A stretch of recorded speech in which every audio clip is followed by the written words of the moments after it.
Well, thank you very much. This has been an honor. It was a fairly long trip, but worth it. Tremendous things have been accomplished, as you probably noticed. Listened to a lot of wonderful speeches from the heads of a lot of wonderful countries. But I want to thank you for joining us at the conclusion of a highly productive NATO summit in the Netherlands. I want to thank them for the royal treatment they've given us. Couldn't have been nicer. And it's a beautiful country, really a beautiful country. Coming in, I saw the most beautiful trees. In fact, I want to bring some back with me. I want to also thank, I had breakfast this morning with the King and Queen, and they're incredible people. I said, you're central casting, beautiful people, great people, big, beautiful heart. And I enjoyed that. And also NATO Secretary General Mark Rutte, who's been terrific. He's been a friend of mine, used to be right here running this wonderful country. Now he's the NATO Secretary General. He's doing a fantastic job. And the Prime Minister, we appreciate everything you've done. And as you know, last weekend, the United States successfully carried out a massive precision strike on Iran's nuclear enrichment facilities, and it was very, very successful. It was called obliteration. No other military on earth could have done it, and now this incredible exercise of American strength has paved the way for peace with a historic ceasefire agreement late Monday, and we call it the 12-day war. Spoke to a few people. I guess that just sounded like the right name. It was a 12-day war. And we think it's over. I don't think they're going to be going back at each other. I don't think so. Not only have we dealt decisively with the critical threat of Iran's nuclear program, which was what I wanted. I said, Iran cannot have a nuclear weapon. I've said that for 15 years, long before I decided to do the political thing. But we've also reasserted the credibility of American deterrence, which is like no other. The people at NATO said there's never been anything. You know, I rebuilt the entire military during my first term. And we have a great military. We have great generals. I got to know the good ones and the bad ones. We kept the good ones. Over the past 2 days, I was honored to participate in the NATO leaders meeting and also had extremely good individual discussions with the King and the Queen, Secretary General Rutte, and the Prime Minister. Great discussions. Very knowledgeable people. Major focus of our conversations at the summit was the need for other NATO members to take up the burden of the defense of Europe, and that included the financial burden. As you know, it was 2%, and we got it up to 5%. And they said, a couple of them came up to me. One in particular said, sir, we've been trying to get it up to 3% for 20 years, and we haven't been able, and you got it up to 5%. So they're going to be, most of them, I guess almost all of them, are going to be contributing now 5%, a number that people are surprised at, but you need it today. The United States accounts for 2/3 of all NATO defense spending. And since I began pushing for additional commitments in 2017, believe it or not, our allies have increased spending by $700 billion. I said to people, you don't have any money, and a lot of them weren't paying. And so I started the process, and I picked it up as soon as I got back, which is 6 months ago. And following my election last November, almost all have accelerated plans to reach the 2%, 3%, 4%, and then ultimately, very quickly, 5%. And all of this is going to be done very quickly, almost immediately. You probably know this as well as I do. I'm sure they've been talking about it. It's really been a big focus. In a very historic milestone this week, the NATO allies committed to dramatically increase their defense spending to that 5% of GDP, something that no one really thought possible. And they said, you did it, sir, you did it. Well, I don't know if I did it, but I think I did. This will be known as the Hague Defense Commitment, which is pretty good, pretty appropriate. When the allies reach this number, it will add more than $1 trillion a year. Think of that, $1 trillion per year to our common defense, and this is a monument really to victory, but it's a monumental win for the United States, because we were carrying much more than our fair share. It was quite unfair, actually. But this is a big win for Europe and for actually Western civilization. For years, past administrations failed to get most allies to contribute even the 2%. I remember when I came here, we had 4 countries that were up to 2%, and I remember Poland was there. A couple of them were there, and but most of them were. We had 28 at the time. As you know, it's increased a little bit, and they've agreed now to more than double their budgets in all cases. And Europe stepping up to take more responsibility for its security will help prevent future disasters like the horrible situation with Russia and Ukraine, and hopefully we're going to get that solved. Last week they lost 7,000 soldiers, mostly soldiers, but they're also getting hit in Kiev. They're getting hit in some of the towns also. And that means life. Life is disappearing also in the cities and towns. Should have never happened, would have never happened if I was president. I said it 1,000 times, and it never did happen. It's never even thought about. But it's vital that this additional money be spent on very serious military hardware, not bureaucracy, and hopefully that hardware is going to be made in America because we have the best hardware in the world. You saw that where 14 missiles were shot at us the other day. And they were very nice. They gave us warning. They said, we're going to shoot them. Is 1 o'clock okay? They said, it's fine. And everybody was emptied off the base, so they couldn't get hurt except for the gunners. They call them the gunners. And out of 14 high-end missiles that were shot at the base in Qatar, all 14, as you know, were shot down by our equipment. Amazing stuff. Amazing that they can do. It's like shooting a bullet with a bullet. It's the same thing if you think about it. 14 out of 14, and they weren't even that surprised. I said, do you do that well often? They say, we pretty much do, sir. The Ukraine crisis has also highlighted the urgency of rebuilding our defense industrial base, both in the United States and among the allied nations. We cannot afford to be dependent on foreign adversaries for critical minerals. And as you know, we made a deal with Ukraine to take a vast amount of the land they have for minerals. We need it. And once again, I want to thank all of the people in the Netherlands, incredible people. It's a great place. And all of the NATO allies for the tremendous summit that we just had. A letter just came in, and a statement came in from the Atomic Energy Commission of Israel. And I just wanted, this is an official letter, and they're very serious people, as you know. The devastating U.S. strike on Fordo destroyed the site's critical infrastructure and rendered the enrichment facility totally inoperable. It was devastated. We assess that the American strikes on Iran's nuclear facilities has set back Iran's ability to develop nuclear weapons for many years to come. This achievement can continue indefinitely if Iran does not get access to nuclear material, which it won't. It's so sad that that whole thing had to go.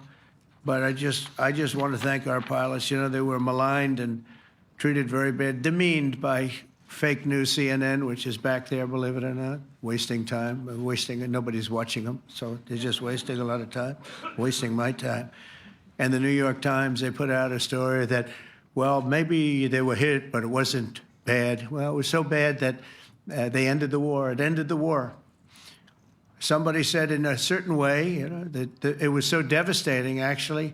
If you look at Hiroshima, if you look at Nagasaki, you know, that ended a war too. This ended a war in a different way, but it was so devastating. Also, they have, out of Dubai, just came that Iran's foreign ministry spokesman, this is Iran's foreign ministry, says its nuclear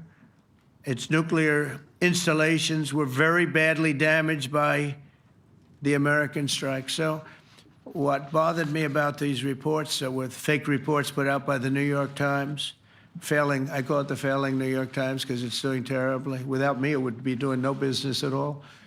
But, and by fake news, CNN and MSDNC, all of these terrible people, you know, they have no credibility. You know, when I started, they were at 94% credibility, the media. Now it's at 16%. And I'm very proud of it because I've exposed it for what it is. But when I saw them starting to question the caliber of the attack, was it bad? Well, it was really bad. It was devastating. They were obliterated. In fact, you can't get into the tunnels. They just put that over. That just came out. They can't, there's nothing, there's no way you can even get down. The whole thing is collapsed in a disaster. And I think all of the nuclear stuff is down there because it's very hard to remove. And we did it very quickly. When they heard we were coming, it was, you know, you can't move it. It's very hard, very dangerous, actually, to move to. And they also knew we were coming, so I don't think too many people want to be down there knowing we're coming.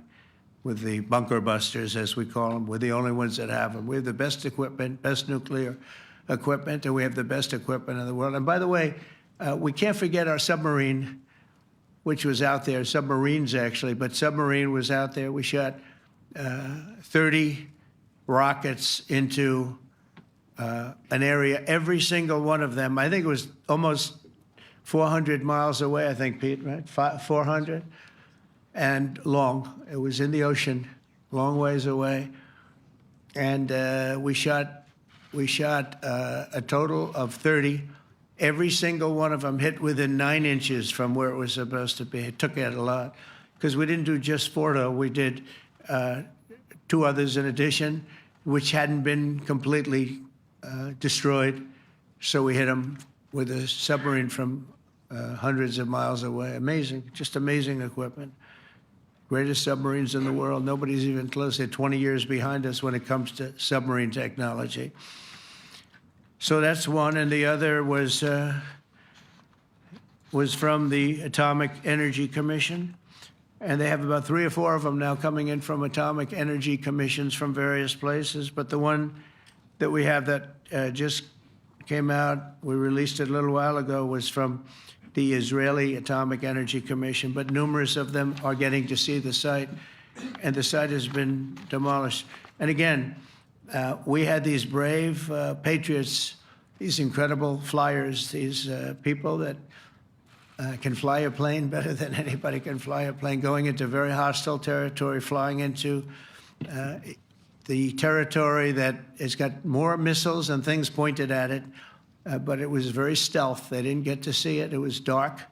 That's the amazing thing about the shots. They hit the shots perfectly, and yet it was dead dark. There was no moon. There was no light. It was virtually moonless. It was very dark, and the shots were hit perfectly. But when they get demeaned, and they were very upset about it because they knew how strong it would be. Back in Missouri, the pilots flew about 36 hours, 2 ways, far distance, and in those incredible B-2s. And we then had the F-22s, and we had the F-35s, and we had other planes, and we had, I think, a total of 52 tankers. That means the big tankers, because the refueling was a lot for all of the different planes that we sent. Incredible operation, and I have to say, General Raisin Cain was incredible. That's why he beat ISIS, and we beat ISIS in a matter of weeks. I was told it would take 4 to 5 years. We did it in a few weeks. And he was great. That's why he's the head of the Joint Chiefs of Staff right now, because I had a very good experience with him. He knocked out ISIS in a period of literally a few weeks. Amazing. And it was supposed to take a few years, 5 years to be exact. So we had a great victory there, and we then came here, and I think we had a great victory here. But this is an ongoing project. This is the safety of Europe, the safety of the world. And they've raised it from 2% to 5%, something which nobody, and you're talking about over $1 trillion a year. So we're talking about a lot of money coming in from countries that we're not paying nearly enough to be effective. So I have, as you know, Marco Rubio with me, and Pete Hegseth, Secretary of State and Secretary of War. Should we say Secretary? You know, it used to be called Secretary of War. Maybe for a couple of weeks we'll call it that, because we feel like warriors. Used to be called Secretary of War. In fact, if you look at the old building next to the White House, you can see where it used to be Secretary of War. Then we became politically correct, and they called it Secretary of Defense. I don't know, maybe we'll have to start thinking about changing it, but we feel that way. Do we have any questions, please? Wow. That's a lot of questions.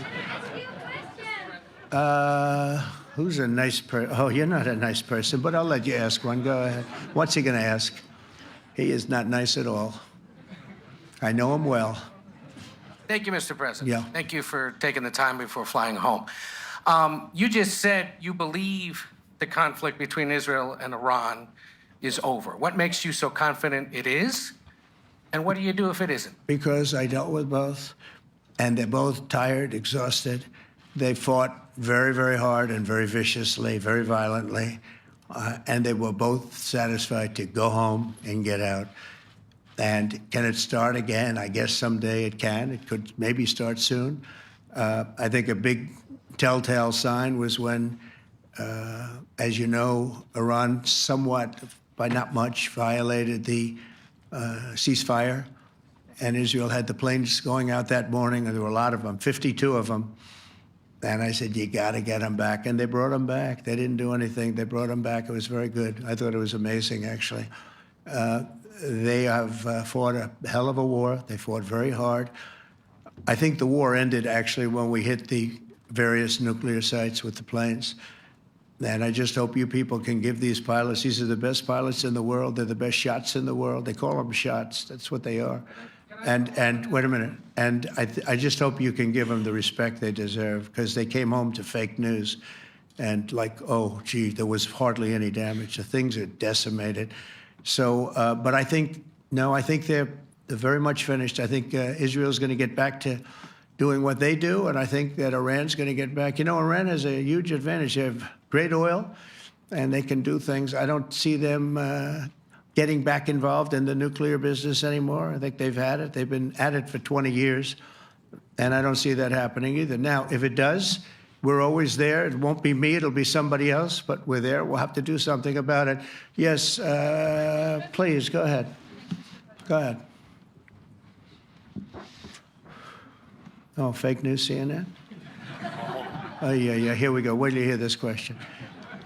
You should really say how great our soldiers and our warriors are. I think everyone appreciates our soldiers and our warriors. I do have two questions for you, Mr. President. You just cited Israeli intelligence on these attacks. Earlier, you said U.S. intelligence was inconclusive. Are you relying on Israeli intelligence for your assessment of the impact of the strikes? No, this is also, Iran made the statement. And it's also, if you read the document that was given, that Pete can talk about if you'd like, the document said it could be very severe damage, but they didn't take that. They said it could be limited or it could be very severe. They really didn't know, other than to say it could be limited or it could be very, very severe. And you didn't choose to put that because it was very early after. Since then, we've collected additional intelligence. We've also spoken to people who have seen the site, and the site is obliterated. And we think everything nuclear is down there. They didn't take it out. Okay, question? Please, go ahead. Go ahead. Yeah, blue dress. Thank you so much, Mr. President. Yesterday, you said China can now continue to purchase oil from Iran. Yeah. Are you giving up on your maximum pressure campaign? Because With there's who? sanctions right now. With who? On Iran? No, look, they just had a war. The war was fought. They fought it bravely. I'm not giving up. They're in the oil business. I mean, I could stop it if I wanted. I could sell China the oil myself. I don't want to do that. They're going to need money to put that country back into shape. We want to see that happen. Would it? No, if they're going to sell oil, they're going to sell oil. We're not taking over the oil. We could have, you know. I used to say with Iraq, keep the oil. I could say it here, too. We could have kept the oil. No, China is going to want to buy oil. They can buy it from us. They can buy it from other people. But you're going to have to put that country back into shape. It desperately needs money. Yeah. Yeah, please. Here we go. I'm picking the beauties today. Go ahead.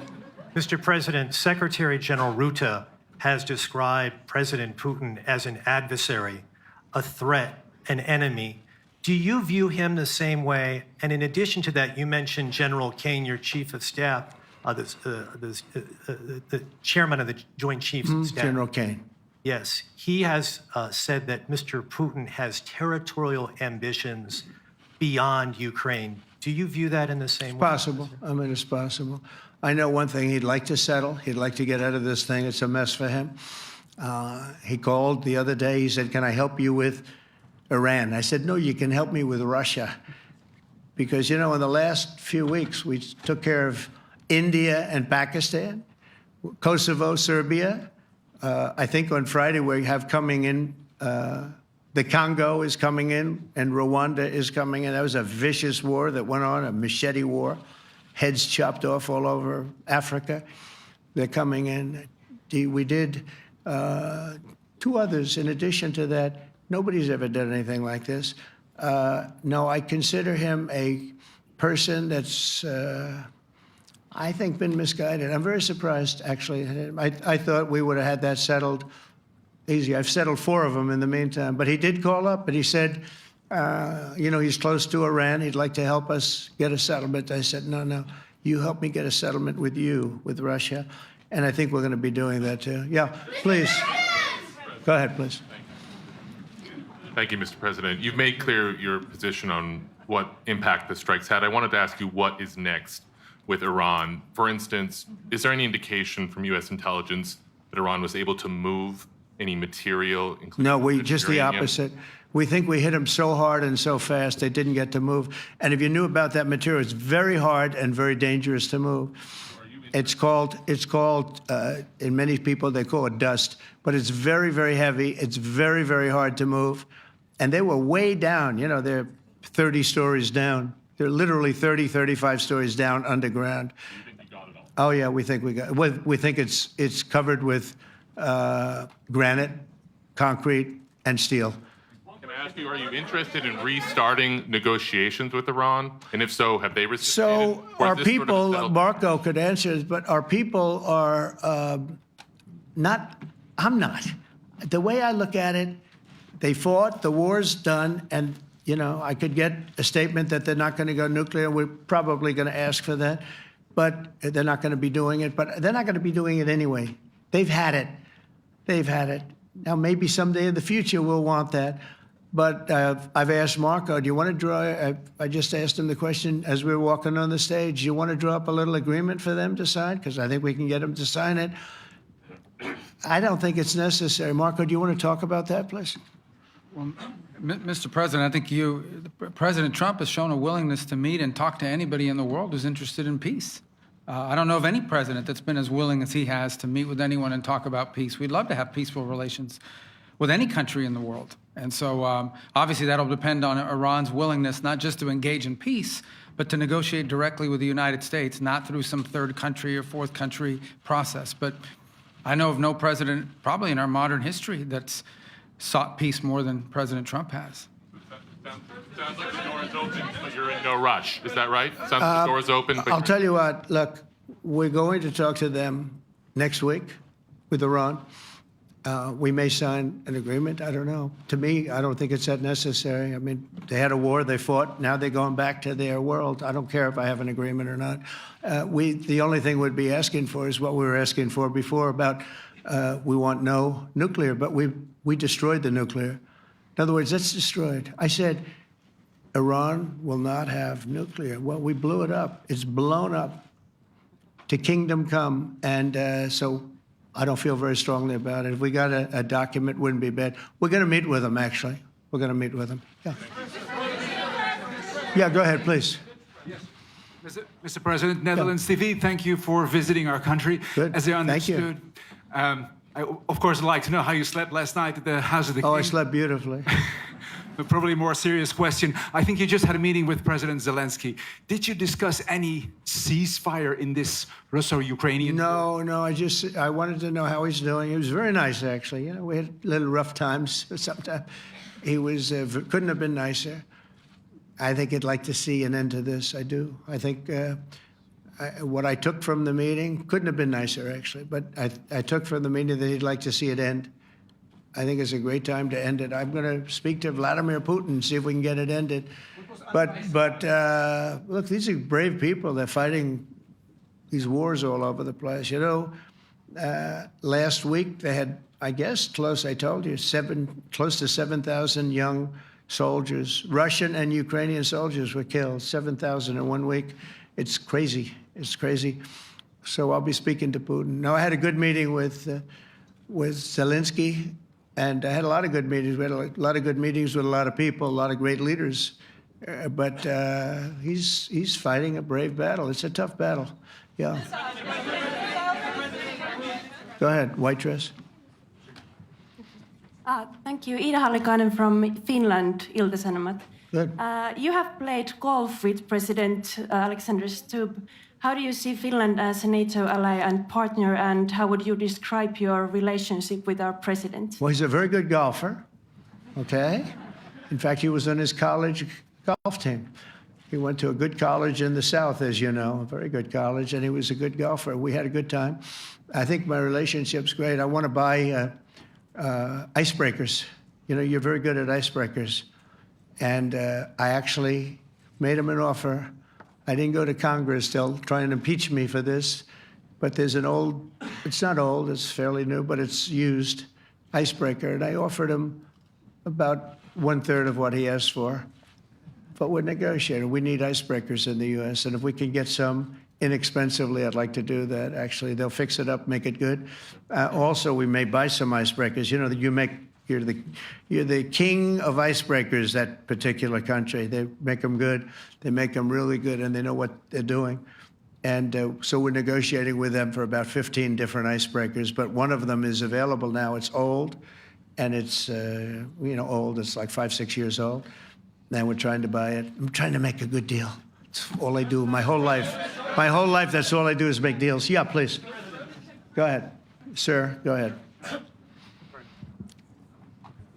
Yeah, a question for NewsHour, Dutch TV. First of all, on Article 5, on your way here, you spoke about the commitment of the U.S. to Article 5, saying, I'll give you my definition once we're here. Yeah. What is your definition, and may the U.S. commitment to Article 5 change in case some of the NATO members do not reach the threshold that was discussed today? My second question is following up on a colleague on Iran. What intel reports do say that everything over there was obliterated? Yeah, well, there are numerous of those reports, and they're coming out fast and furious. But the most respected ones we've already seen. And I will say that on a very confidential basis, they're looking at the reports, like numerous reports, and including people going to the site and checking the site. And they're going to be having, I guess you're going to be having over the next couple of days a full, you're going to encapsulate it. But no, the site was obliterated, just like I said it was, and just like the pilots should be given credit for. As far as Article 5, look, when I came here because it was something I'm supposed to be doing, but I left here a little bit differently. I said, I watched the heads of these countries get up, and the love and the passion that they showed for their country was unbelievable. I've never seen quite anything like it. They want to protect their country, and they need the United States. And without the United States, it's not going to be the same. And you can ask Mark, or you can ask any of the people that were there. It was really moving to see it. They love their country. They were so respectful of me because I'm the head of the United States. And I made, the King of Saudi Arabia, when I was in the Middle East. So I was in Qatar for a different reason, not a reason to get shot at. We were in there for economic development reasons, Qatar, UAE, and Saudi Arabia. All three leaders of those countries, and we took back $5.1 trillion into the United States. All three leaders said, you're presiding over the hottest country in the world. The United States right now is the hottest country. Everybody wants to be there. Everybody wants a piece of it. He said, a year ago, your country was dead. You had a deadhead running it. You had a country that was dead, and it was dead. You had people pouring through the borders. You had inflation. You had everything. He said, you've made it in 5 months at that time. You've made it the hottest country. This is the hottest country in the world. The United States right now is the hottest country in the world. And when I was around that table, it was a nice group of people, many of whom I knew from previous. When I saw the passion they had for the country, almost everyone, and you probably have the tapes, it was very public, but almost every one of them said, thank God for the United States. Without the United States, they couldn't really have NATO. It wouldn't work.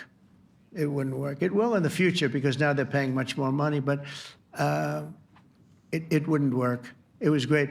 And I left here differently. I left here saying that these people really love their countries. It's not a ripoff, and we're here to help them protect their country. Okay, we'll do one or two more. Thank you, Mr. President. Yeah. A question on Spain. Are you satisfied with today? Oh, I think Spain's terrible what they've done. No, I do. They're the only country that won't pay the full up. They want to stay at 2%. I think it's terrible. And, you know, they're doing very well. The economy is very well. And that economy could be blown right out of the water with something bad happening. You know, Spain is the only country that... Are you from Spain? Yeah. Good, congratulations. You're the only country that is not paying. I don't know what the problem is. I think it's too bad. So we'll make it up. You know what we're going to do? We're negotiating with Spain on a trade deal. We're going to make them pay twice as much. And I'm actually serious about that. We're going to make Spain... I like Spain. I have so many people from Spain that it's a great place and they're great people. But Spain is the only country out of all of the countries that refuses to pay. And, you know, so they want a little bit of a free ride. But they'll have to pay it back to us on trade because I'm not going to let that happen. It's unfair. It's unfair to NATO. All right, sir, please. Go ahead, right in the back. Yeah, you, tall one. The tall man. Mr. President, Johannes Petra from Austrian National Television. How are you? You once said that you would end the Ukraine war in 24 hours. You later said you said that sarcastically. Well, of course it was sarcastic. But you've now been in office for 5 months and 5 days. Why have you not been able to end the Ukraine war? Because it's more difficult than people would have any idea. Vladimir Putin has been more difficult. Frankly, I had some problems with Zelensky. You may have read about him. And it's been more difficult than other wars. I mean, look, we just ended a war in 12 days that was simmering for 30 years, frankly. We ended Rwanda and the Congo. It's coming to sign the documents. We've already signed basic documents, but they're coming, I think, to the White House on Friday. We ended, Serbia was going to go at it. But maybe the most important of all, India and Pakistan. And that wasn't whether or not they may someday have nukes like we're talking about in the Middle East, like we're talking about with Israel and Iran. This is they have nuclear weapons. I ended that with a series of phone calls on trade. I said, look, if you're going to go fighting each other, it was getting very bad. You know how bad that last attack was. It was really bad. If you're going to go fighting each other, we're not doing any trade deal. No, no, no, you have to do a trade deal. I said, we're not doing any trade deal. And in fact, I had the general, who was very impressive. The general from Pakistan was in my office last week. You know, Prime Minister Modi is a great friend of mine. He's a great gentleman. He's a great man. And I got them to reason. I said, we're not doing a trade deal if you're going to fight. And if you're going to fight each other, we're not doing a trade deal. And you know what? They said, no, I want to do the trade deal. We stopped the nuclear war. Go ahead. Go ahead, Jeff. Here's another beauty, Jeff. He's a beauty, all right. Go ahead. Mr. President, to follow up on Ukraine, will the United States contribute any more money to Ukraine's defense this year to the $5 billion that allies are giving? And one question, you had another meeting with the Dutch opposition leader, Mr. Wilders. Can you tell us about that meeting? And are you upset about his anti-Muslim stance? I'm not upset about it. It's just his view. He's unhappy with the way things are going in this country and various countries. He was an opposition leader. And I was asked to meet with the opposition leader by the people that are running. I think they have some deal where if you have a meeting, you're supposed to meet with an opposition leader. I said, that's strange. We don't do that. But I met with I didn't know him. He seemed like a very nice guy, but he's in opposition to the current people, and that was set up by the current people. So I assume when I met with the Prime Minister, you're supposed to meet with the opposition. We'll have to try that sometime in our country. Let's not do it. But I thought he was very good. As far as money going, we'll see what happens. There's a lot of spirit. Look, Vladimir Putin really has to end that war. People are dying at levels that people haven't seen before for a long time. Go ahead. Go ahead. White shirt. Oh, she's all excited. So, BBC News Ukrainian. I would Where are like you to ask from? I'm from Ukraine. Oh, so my wow. question to you is whether or not the U.S. is ready to sell anti-air missile systems Patriot to Ukraine. We know that Russia has been pounding Ukraine really heavily right now. Are you and, living yourself now in Ukraine? my husband is there. Wow. And I can see you very, it's amazing. and me with the kids, I'm in Warsaw actually because he wanted me to be. Is your husband a soldier? No? He's, He's there now? yeah, Wow. That's rough stuff, right? That's tough. And you're living here? in Warsaw. And you're a reporter? I am. Good. So let me just tell you, they do want to have the missiles, okay, as they call them, the Patriots. And we're going to see if we can make some available, They're very hard to get. We need them too. We were supplying them to Israel, and they're very effective, 100% effective. Hard to believe how effective. And they do want that more than any other thing, as you probably know. That's a very good question, and I wish you a lot of luck. I mean, I can see it's very upsetting to you. So say hello to your husband, okay? Thank you. Go ahead. Thank you. Thank you, Mr. President. You were criticizing Where are you from? Bloomberg News. Oh, Bloomberg. That's wonderful. You were criticizing the Federal Reserve Chair before coming to this summit. Yeah, I think he's terrible. I was wondering if you've begun interviewing different candidates for the Fed pick. Yeah, I know within 3 or 4 people who are going to pick. I mean, he goes out pretty soon, fortunately, because I think he's terrible. We have no inflation. We have a tremendous economy. Hundreds of billions of dollars of tariff money is pouring in. Factories are being built because they don't want to pay the tariffs, so they're building them all over the country. I think we're close to $15 trillion. I told you $5.1 trillion from the Middle East alone, but of investment money coming in. There's never been anything like that in the history of our country. But we have no inflation. And we have borrowing because Biden, stupidly, they did short-term debt. So we have borrowing coming up. And, we'll go 10 years, maybe longer, maybe shorter, but we'll go a long period of time when we do the debt. And because of him, because of this guy, we will have to pay for years. We'll be paying for him. And I said to him, listen, there's no inflation. He says, but maybe there'll be some. That's true. I said, if there is some, what you do is raise the rate. I'm okay with that. You raise the rate in 2 years from now or in a year from now. But because the rate's high, we have to pay more for debt. It's pretty equal. In other words, if it's 4%, it's 4%. If you drop it a point, you'll pay 3%. So it's fairly equal, not necessarily, but fairly equal. So we're going to end up paying maybe 2 points or 3 points more. 3 points would be about $900 billion a year because of this very average mentally person. He's an average mentally person. I'd say low in terms of what he does, low. Low IQ for what he does, okay? Wait, so instead of paying $900 billion, we don't want to pay 900 just because he doesn't want to lower the rate. I said, if there's inflation in 2 years or 3 years or 1 year from now, you raise the rate and you take care of the inflation, among other things.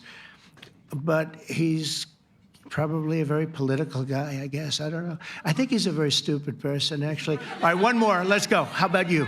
Go ahead. She looks so happy and everything. Thank you. That's why I picked her. I'm from Spain, too. I'm Ana Buch from La Vanguardia. I wanted to know if... You're where from? Spain, too. Ah. I wanted to know if you want to... That's the Spain corner right there. Shouldn't have said that. That's okay. I do like Spain, by the way. I think it's unfair that they're not paying, but go ahead. Are you going to negotiate directly with Spain about... I'm going to negotiate directly with Spain. I'm going to do it myself. They're going to pay. They'll pay more money this way. You should tell them to go back and pay. You're a reporter? You tell them to go back. They ought to join all of those countries that are paying 5%. Spain's going to be just about the only one that's not. They were the most hostile toward doing it. It just doesn't make sense to me. Okay. All right, Kelly, go ahead. Here we go. Here's another one. Hello, sir. Thank you very We much. got them all today. Okay. So, Mr. President, you talked about expecting some on-the-ground assessments at Fordo and other sites. Now here, Is that here again. Israeli and U.S.? It's been obliterated, Kelly. It's What is your message obliterated. then, sir, to the intelligence community when they present reports? You're not disputing the DIA report. You're just They presented a exists. report that wasn't finished. We're talking about something that took place 3 days ago. I understand that's The report was initial done assessment. So 2 what days is ago. your- Wait a minute. Yes. They didn't see it. All they can do is take a guess. Now, if you take a look at the pictures, if you take a look how it's all blackened, you know the fire and brimstone is all underground because it's granite and it's all underground. You don't show it. But even there, with all of that being said, the whole area for 75 yards around the hole where it hit is black with fire. The group that's run by this gentleman, in fact, you may want to talk about it for a second because we're going to issue a report. And I think it's not even a very exciting report at this point. It's been obliterated, totally obliterated. And they did a report, but it was like, if you look at the dates, it's just a few days after it Understood, happened. sir. So they didn't see it. They said it may be very severe. Go Understood. ahead, Pete. Do you have a message for the intelligence community, though, in terms of unvarnished information getting to you, that it's not... I don't really have a message. I would say issue the report when you know what happened. I wouldn't say that it could be severe or maybe not. They use the word severe. It could be severe or maybe it's not. And briefly, So people like you picked up and said, oh, it's not severe. We're just No, looking for the- the report was not a complete report. Yeah, the message was probably wait till you know the answer before you... and, Go sir, ahead. did you not have a public component to your Zelensky meeting for a tactical reason with President Putin? Let him answer this. Hello, Mr. Secretary. Yeah. There's a reason the president calls out fake news for what it is. These pilots, these refuelers, these fighters, these air defenders, the skill and the courage it took to go into enemy territory flying 36 hours on behalf of the American people and the world to take out a nuclear program is beyond what anyone in this audience can fathom. And then the instinct of CNN, the instinct of the New York Times is to try to find a way to spin it for their own political reasons to try to hurt President Trump or our country. They don't care what the troops think. They don't care what the world thinks. They want to spin it to try to make him look bad based on a leak. Of course, we've all seen plenty of leakers. And what do leakers do? They have agendas. And what do? Do they share the whole information or just the part that they want to introduce? And when they introduce that preliminary report that's deemed to be a low assessment, you know what a low assessment means? Low confidence in the data in that report. And why is there low confidence? Because all of the evidence of what was just bombed by 12 30,000-pound bombs is buried under a mountain, devastated and obliterated. So if you want to make an assessment of what happened at Fordo, you better get a big shovel and go really deep, because Iran's nuclear program is obliterated. And somebody somewhere is trying to leak something to say, oh, with low confidence, we think maybe it's moderate. Those that dropped the bombs precisely in the right place know exactly what happened when that exploded. And you know who else knows? Iran. That's why they came to the table right away, because their nuclear capabilities have been set back beyond what they thought were possible because of the courage of a commander-in-chief who led our troops, despite what the fake news wants to say. But you're not disputing the report said what it said, even though it was initial. The report said what it said, and it was fine. It was severe, they think, but they had no idea. They shouldn't have issued a report until they did, but we've gotten the information. I think Pete said it better than you can say it. And, you know, you should be proud, you, especially you, should be proud of those pilots, and you shouldn't be trying to demean them. No, there's Those pilots flew at great risk, a big chance that they'd never come back home and see their husbands or their wives. Let me just tell you, you and NBC, fake news, which is one of the worst, and CNN, New York Times, are all bad. They're sick. There's something wrong with them. But you know what? You should be praising those people instead of trying to find some. By getting me, by trying to go and get me, you're hurting those people. They were devastated. You know, I got a call from Missouri, great state, that I won 3 times by a lot. And I got a call that the pilots and the people on the plane were devastated because they were trying to minimize the attack. And they all said it was hit. But we don't think it was really maybe hit that badly. And they were devastated. They put their lives on the line, and then they have, and I'm not referring to you, but real scum come out and write reports that are as negative as they could possibly be. It should be the opposite. You should make them heroes and heroines. You should make them really people that they were so devastated when they heard this news. And you know what they said? One of them, I spoke to one of them, said, "Sir, we hit the site. It was perfect. It was dead on." Because they don't understand fake news, because they have a normal life, except they have to fly very big, very fast planes. But it's a shame. You should be making them heroes. All right, in the back. Go ahead, back, white, yeah. White jacket, yeah. Go ahead, give my mic. Hello. Deborah Haynes from Sky News. Good. Mark Rutte, the NATO chief, who is your friend, he called you daddy earlier.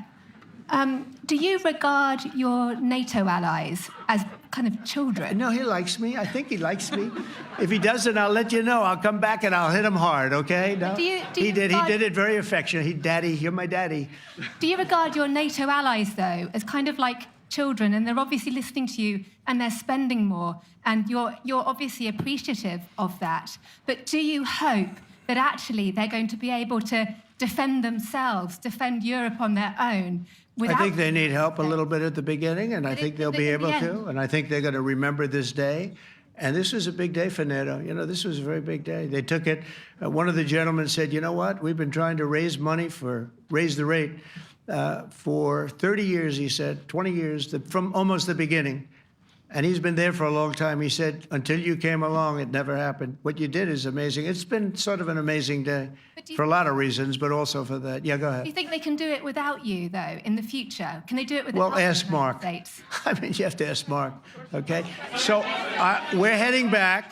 We're heading back. I want to thank these two gentlemen behind me. They're incredible people, both of them. They've done a fantastic job. And Susie's in the front, and she's done great. And Monica, thank you very much. It was quite an exciting time. And we're going to be heading back. We'll be back soon, and we'll see you in Washington, D.C. Remember this, we have the hottest country anywhere in the world. Thank you very much, everybody. Thank you. Do